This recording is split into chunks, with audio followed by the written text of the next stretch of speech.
Bwana, mimi na michezo kokote pale ulipo, hii ni Makweme Sports. Hakikisha kwamba umesubscribe na kugonga alama kengele ili wa kwanza kuyafahamu mengi ya kimichezo ambayo yamekuwa kitufikia mara kwa mara, na kazi yetu ni kuhakikisha kwamba tunakusogezea wewe mwana michezo ambaye unatusikiliza muda huu.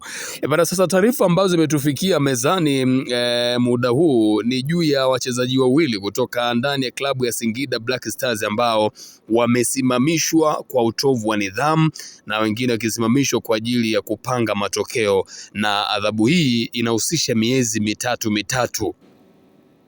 Kama ulikuwa hufahamu taarifa ambayo imetolewa na Singida Black Stars ambayo ni taarifa kwa umma, bana, Khalid Aucho kiungo mkabaji pamoja na golikipa Amos Abasogie wamesimamishwa.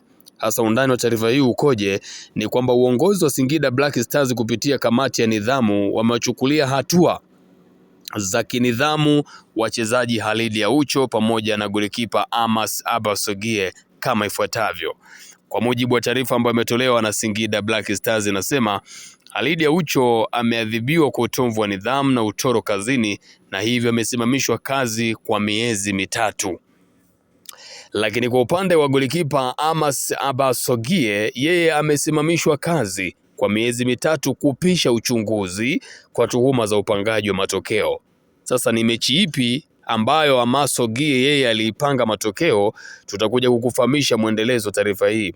Lakini taarifa hii ikaendelea ikiwa inasema klabu inawakumbusha wachezaji na watumishi wake wote kuzingatia nidhamu, uwajibikaji na heshima kwa klabu.